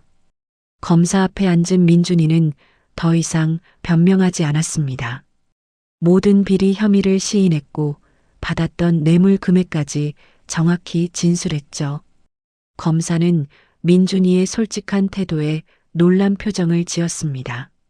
검사가 서류를 넘기며 물었습니다. 피의자는 혐의를 모두 인정하는 겁니까? 민준이가 고개를 숙이며 대답했습니다. 네, 모두 사실입니다. 변명하지 않겠습니다. 검사는 잠시 민준이를 바라보다가 다음 질문을 이어갔습니다. 조사는 5시간 넘게 계속됐고 민준이는 성실하게 모든 질문에 답했습니다. 자신이 저지른 비리의 규모, 청탁을 받은 사건들, 부정하게 판결을 내린 재판들까지 숨기지 않고 털어놓았죠. 조사를 마치고 나온 민준이는 검찰청 앞 계단에 앉았습니다. 하늘을 올려다보니 구름 한 점 없이 맑았지만 민준이의 마음속은 여전히 어두웠습니다. 그는 휴대폰을 꺼내 법원에 사직서를 제출하기로 결심했습니다. 다음 날 민준이는 법원을 찾았습니다. 이번에는 뒷문으로 조용히 들어가 인사과로 향했죠. 인사과 직원은 민준이를 보고 놀란 표정을 지었지만 곧 무표정한 얼굴로 돌아섰습니다. 민준이는 미리 작성해온 사직서를 제출했습니다. 인사과 직원이 서류를 받으며 말했습니다. 부장판사직 사임 처리하겠습니다. 민준이는 고개를 숙여 인사하고 법원을 나왔습니다. 이제 그는 더 이상 판사가 아니었습니다. 그가 평생을 바쳐 얻었던 지위를 스스로 내려놓은 것이었죠. 그날 저녁 민준이의 집에 유미가 다시 찾아왔어요. 유미는 며칠 전과 달리 초라한 모습이었습니다. 화장기 없는 얼굴은 피곤해 보였고 눈은 충혈되어 있었습니다.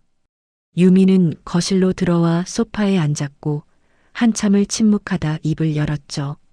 친정에서도 날 외면하더라. 친정아버지가 나한테 당신 문제 해결될 때까지 집에 오지 말래. 엄마도 내 전화를 받지 않아. 유미의 목소리는 떨리고 있었습니다.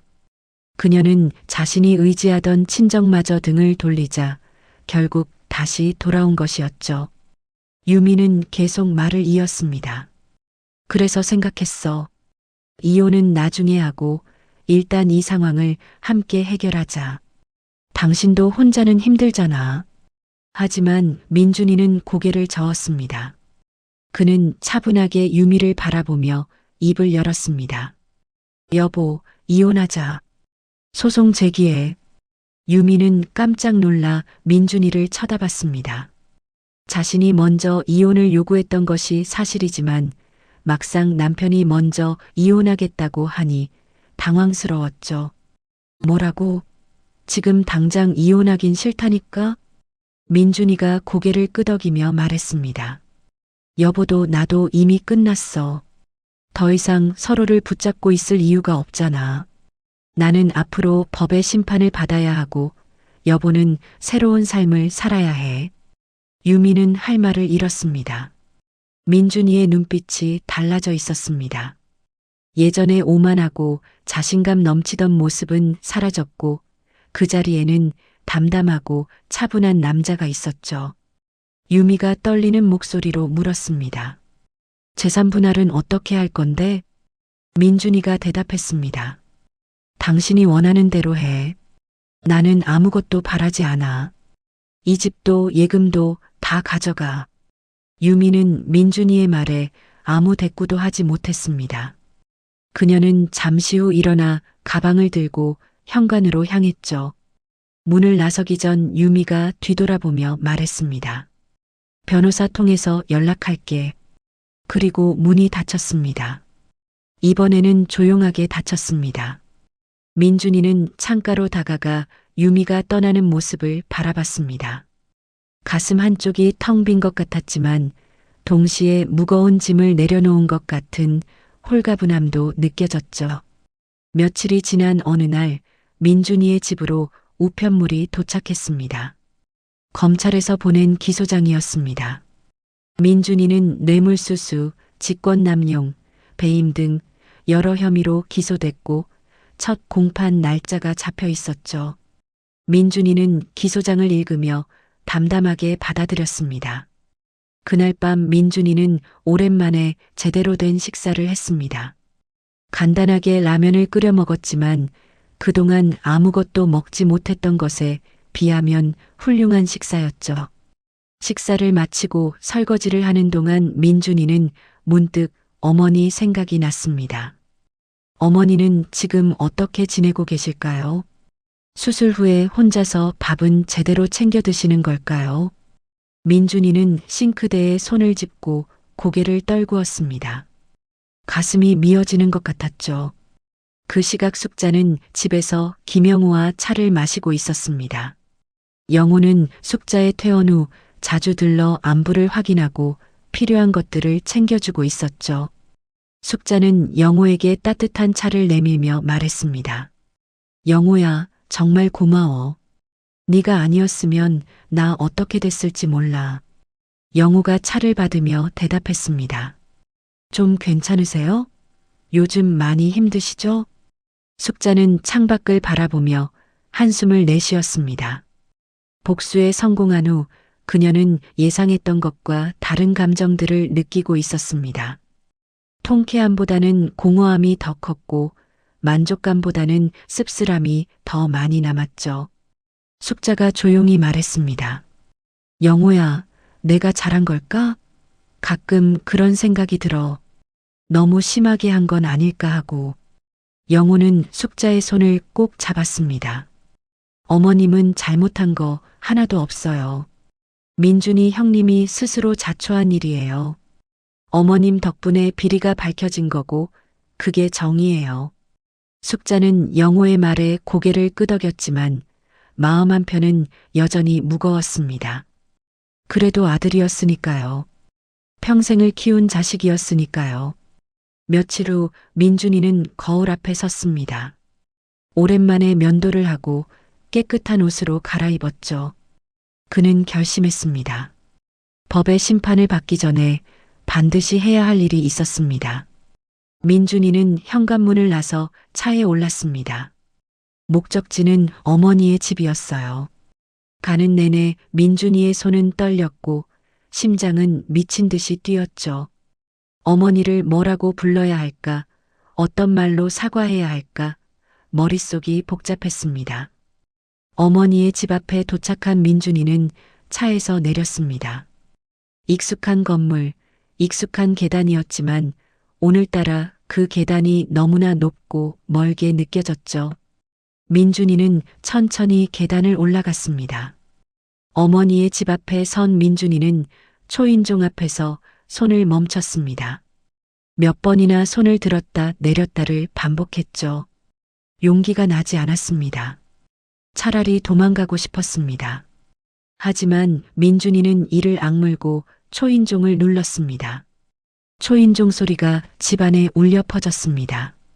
민준이는 숨을 죽이고 기다렸습니다. 잠시 후 문 안에서 인기척이 들렸고 어머니의 목소리가 들렸죠. 누구세요? 민준이는 떨리는 목소리로 대답했습니다. 엄마 저예요.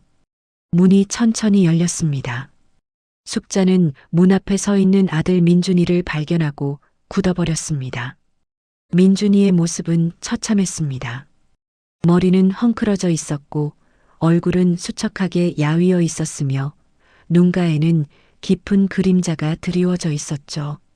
예전에 당당하고 오만했던 부장판사의 모습은 온데간데 없었습니다. 두 사람은 한참 동안 서로를 바라만 봤습니다. 숙자는 아들의 초라한 모습을 보며 가슴 한쪽이 무너지는 걸 느꼈고 민준이는 어머니의 여인 얼굴을 보며 목이 메어왔습니다. 시간이 멈춘 것 같은 침묵이 흘렀죠. 민준이가 먼저 입을 열었습니다. 엄마 들어가도 될까요? 숙자는 대답 대신 문을 활짝 열어주었습니다. 민준이는 조심스럽게 집 안으로 들어섰죠. 익숙한 집안의 풍경이었지만 오늘따라 모든 게 낯설게 느껴졌습니다. 거실 소파, 식탁, 벽에 걸린 시계까지 모든 것이 어린 시절의 기억을 떠올리게 했습니다. 민준이는 거실로 들어서다 어머니의 걸음걸이를 보고 멈춰 섰습니다. 숙자는 수술한 무릎이 아직 완전히 회복되지 않아 다리를 약간 절뚝이며 걷고 있었죠. 민주는 그 모습을 보며 가슴이 찢어지는 것 같았습니다. 숙자가 소파에 앉으며 말했습니다. 앉아라. 민준이는 어머니 맞은편 소파에 앉으려다 말고 천천히 어머니 앞으로 다가갔습니다. 그리고는 망설임 없이 무릎을 꿇었습니다. 딱딱한 바닥에 무릎을 대는 순간 민준이는 어머니가 평생 얼마나 고통스러웠을지 조금이나마 느낄 수 있었습니다. 숙자는 놀라서 아들을 바라봤습니다. 민준이는 고개를 숙인 채 어머니의 수술한 무릎을 바라봤죠. 거즈는 이미 제거됐지만 수술 자국이 선명하게 남아 있었습니다. 민준이는 떨리는 손으로 어머니의 무릎에 손을 가져다 댔습니다. 그 순간 민준이의 눈에서 눈물이 쏟아져 내렸습니다. 처음에는 조용히 흐르던 눈물이 점점 거세졌고 곧 민준이는 어머니의 무릎을 붙잡고 오열하기 시작했습니다. 억눌렀던 모든 감정이 한꺼번에 터져 나오는 것 같았죠. 엄마 죄송합니다. 정말 죄송합니다. 민준이의 목소리는 울음으로 갈라져 제대로 말을 잇지 못했습니다.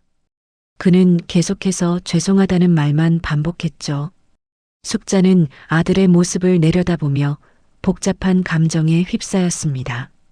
분노도 있었고 서운함도 있었으며 배신감도 남아 있었지만 동시에 불쌍하다는 생각도 들었습니다. 민준이는 한참을 울다가 겨우 진정하고 고개를 들었습니다. 눈은 빨갛게 충혈되어 있었고 얼굴은 눈물범벅이었죠. 민준이는 떨리는 목소리로 말을 이어갔습니다. 엄마 제가 얼마나 큰 죄를 지었는지 이제야 알았어요. 엄마가 저를 위해 얼마나 많은 걸 희생하셨는지, 얼마나 고생하셨는지 다 알면서도 외면했어요. 숙자는 아무 말도 하지 않고 아들을 바라만 봤습니다. 민준이는 계속해서 말을 이었습니다.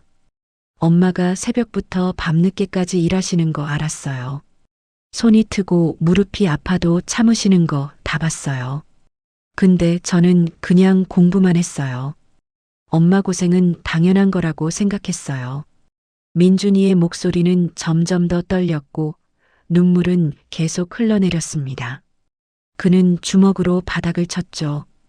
판사가 되고 나서는 엄마가 부끄러웠어요. 유미가 엄마한테 함부로 대해도 모른 척했고요. 숙자는 아들의 고백을 들으며 가슴이 먹먹해졌습니다. 그동안 느꼈던 모든 서운함과 아픔이 고스란히 전해지는 말들이었죠. 민준이는 어머니의 손을 꼭 잡았습니다. 엄마 방해만 된다고 한 거 정말 죄송해요. 그 말하고 나서 후회했어요. 근데 자존심 때문에 사과 못했어요. 인간도 아니었어요. 민준이는 어머니의 손등에 이마를 대고 다시 한번 깊이 고개를 숙였습니다. 숙자는 아들의 떨리는 어깨를 보며 눈시울이 붉어졌습니다. 분명 화가 나고 원망스러웠는데 막상 아들이 이렇게 무릎 꿇고 우는 모습을 보니 마음이 약해지는 걸 느꼈죠. 민준이가 고개를 들어 어머니를 똑바로 바라보며 말했습니다. 엄마, 저 이제 판사 아니에요. 사직했어요. 검찰 조사도 다 받았고요. 곧 재판 받을 거예요. 감옥 갈 수도 있어요. 숙자는 그 말을 듣고도 표정을 바꾸지 않았습니다. 민준이는 계속 말을 이었습니다. 유미랑도 이혼하기로 했어요. 이제 아무것도 안 남았어요. 다 잃었어요. 민준이는 잠시 말을 멈추고 숨을 고르더니 다시 입을 열었습니다. 근데 그게 다 제 잘못이에요. 제가 욕심부렸고, 제가 비리 저질렀고, 제가 엄마한테 못되게 굴었어요. 다 제 책임이에요. 숙자는 아들의 달라진 모습을 보며 놀랐습니다. 예전의 민준이었다면 절대 이런 말을 하지 못했을 것입니다. 책임을 회피하고 변명을 늘어놓고 남 탓을 했을 텐데 지금 아들은 모든 걸 자신의 잘못으로 인정하고 있었죠. 민준이가 다시 한번 어머니의 손을 꼭 잡으며 말했습니다. 엄마, 저 어떤 벌을 받아도 괜찮아요. 근데 엄마한테만큼은 용서받고 싶어요. 제발 용서해 주세요. 숙자는 한참 동안 아들을 바라봤습니다. 아들의 눈빛은 진심으로 가득했고 후회와 참회로 물들어 있었죠. 숙자는 천천히 입을 열었습니다. 민준아, 엄마가 기자한테 말한 거 알지? 민준이가 고개를 끄덕였습니다. 네, 알아요. 그것도 다 제 잘못이에요. 엄마가 그럴 수밖에 없게 만든 게 저예요. 숙자는 깊은 한숨을 내쉬었습니다. 엄마는 다만 네가 정신 차리길 바랐어. 네가 얼마나 잘못된 길로 가고 있는지 깨닫길 바랐던 거야. 민준이는 어머니의 말을 들으며 다시 눈물을 흘렸습니다. 숙자는 떨리는 손으로 아들의 머리를 쓰다듬었습니다. 그 순간 민준이는 어린아이처럼 어머니의 무릎에 얼굴을 묻고 흐느꼈죠. 엄마, 그래, 많이 울어라. 그동안 참았던 거 다 쏟아내. 숙자의 눈에서도 눈물이 흘러내렸습니다. 모자는 그렇게 한참을 함께 울었습니다. 밖에서는 저녁 노을이 지고 있었고 거실에는 주황빛 햇살이 들어와 두 사람을 비추고 있었죠. 한참 후 민준이가 진정하고 일어나 소파에 앉았습니다. 숙자는 부엌으로 가서 물을 한 잔 따라 아들에게 건넸습니다. 민준이는 물을 마시며 조금씩 안정을 찾았죠. 숙자가 조용히 말했습니다. 민준아, 엄마는 네가 다시 사람답게 사는 게 보고 싶었어. 판사가 아니라 그냥 사람으로서 말이야. 민준이가 고개를 끄덕였습니다. 네, 엄마. 이제 알았어요. 성공보다 중요한 게 뭔지. 두 사람은 밤늦도록 이야기를 나눴습니다. 민준이는 자신이 저지른 비리들에 대해 솔직히 말했고, 숙자는 그동안 느꼈던 외로움과 서운함에 대해 털어놓았죠. 서로에게 쌓였던 오해와 상처들을 하나씩 풀어나갔습니다. 밤이 깊어지자 민준이가 일어났습니다. 엄마, 저 이제 가볼게요. 내일 또 올게요. 숙자가 고개를 끄덕이며 말했습니다. 그래, 조심해서 가거라. 민준이는 현관으로 향하다 뒤돌아서서 어머니를 꼭 껴안았습니다. 숙자는 아들의 등을 토닥이며 눈물을 흘렸죠. 엄마 사랑해요. 엄마도 너 사랑한다. 그날 이후 민준이는 매일 어머니의 집을 찾았습니다. 재활 치료에 동행하고 장을 받아들이고 집안일을 도왔죠. 숙자는 아들의 변화된 모습을 보며 조금씩 마음을 열어갔습니다. 석 달 후 민준이의 재판이 시작됐습니다. 법정에는 숙자도 참석했습니다. 민준이는 피고인석에 앉아 모든 혐의를 인정했고 재판부의 질문에 성실하게 답변했죠. 판사는 민준이의 진심 어린 반성을 참작했지만 법은 엄격했습니다. 판결이 내려졌습니다. 징역 3년이었습니다. 민준이는 판결을 듣고 고개를 숙였습니다. 법정을 나서며 민준이는 방청석에 앉아있던 어머니를 바라봤죠. 숙자는 눈물을 닦으며 아들에게 고개를 끄덕여 보였습니다. 민준이도 어머니에게 깊이 고개를 숙여 인사했습니다. 민준이는 수감됐고 숙자는 매달 교도소를 찾아갔습니다. 면회실에서 만나는 짧은 시간이었지만 두 사람은 서로에게 위로와 힘이 됐죠. 민준이는 교도소 안에서도 모범수로 생활했고 다른 수감자들에게 법률 상담을 해주며 시간을 보냈습니다. 2년 반이 흘렀습니다. 민준이는 모범적인 태도를 인정받아 형기를 채우고 출소하게 됐죠. 출소하는 날 아침, 교도소 정문 앞에는 숙자가 서 있었습니다. 민준이는 어머니를 발견하고 달려가 포옹했습니다. 엄마, 다녀왔습니다. 그래, 잘 견뎌냈구나. 수고했다. 두 사람은 함께 집으로 돌아왔습니다. 그날부터 민준이는 어머니와 함께 살기 시작했습니다. 그는 더 이상 판사가 아니었지만 법률 상담소에서 일하며 어려운 이웃들을 도왔죠. 화려한 삶은 아니었지만 민준이는 진정한 행복이 무엇인지 알게 됐습니다. 매일 아침 민준이는 어머니를 위해 아침 식사를 준비했습니다. 숙자의 무릎이 완전히 회복되지 않았기에 민준이는 어머니의 재활 운동을 도왔고 병원 동행도 빠짐없이 했죠. 저녁이면 두 사람은 함께 식탁에 앉아 밥을 먹으며 하루 일과를 나눴습니다. 어느 날 저녁 숙자가 식사를 하다 말고 아들을 바라봤습니다. 민준아, 네가 이렇게 달라질 줄 몰랐어. 민준이가 미소를 지으며 대답했습니다. 엄마가 가르쳐 주셨잖아요.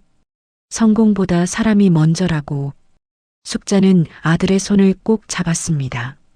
비록 물질적인 풍요는 사라졌지만 아들이 진심으로 뉘우치고 곁을 지키는 평온한 노년을 맞이하게 된 것에 감사했습니다. 창밖으로 저녁 노을이 아름답게 물들어가고 있었습니다. 모자는 나란히 창가에 서서 그 노을을 바라봤죠. 숙자의 복수는 결국 아들에게 성공보다 사람이 되는 것이 중요하다는 뼈아픈 교훈을 가르쳐 준 것이었습니다. 그리고 그 교훈은 민준이의 삶을 완전히 바꿔놓았습니다. 민준이가 어머니의 어깨에 머리를 기대며 조용히 말했습니다. 엄마 사랑해요. 그리고 고마워요. 숙자는 아들의 머리를 쓰다듬으며 미소 지었습니다. 길고 험난한 여정 끝에 모자는 마침내 진정한 행복을 찾았습니다. 때로는 가장 큰 사랑이 가장 큰 아픔이 되기도 합니다. 숙자처럼 평생을 자식을 위해 헌신했지만 그 헌신이 당연하게 여겨질 때 느끼는 배신감과 고통은 말로 표현할 수 없을 만큼 깊죠. 하지만 숙자의 복수는 단순히 아들을 무너뜨리려는 게 아니었습니다. 아들이 잘못된 길에서 벗어나 진정한 사람이 되길 바라는 마지막 가르침이었습니다. 민준이는 모든 것을 잃고 나서야 비로소 깨달았습니다. 성공과 지위보다 중요한 건 사람됨이고 세상 무엇보다 소중한 건 어머니의 사랑이라는 것을요. 늦었지만 그는 다시 시작할 수 있었고 숙자는 아들의 진심 어린 변화를 보며 용서할 수 있었습니다. 우리 모두에게 필요한 건 화려한 성공이 아니라 진심 어린 관계가 아닐까요? 오늘 이야기가 여러분의 마음에 작은 울림이 되었기를 바랍니다. 여러분 이야기가 재미있으셨다면 잘 들었다고 댓글 하나만 부탁드립니다. 오늘도 함께 해주셔서 감사합니다.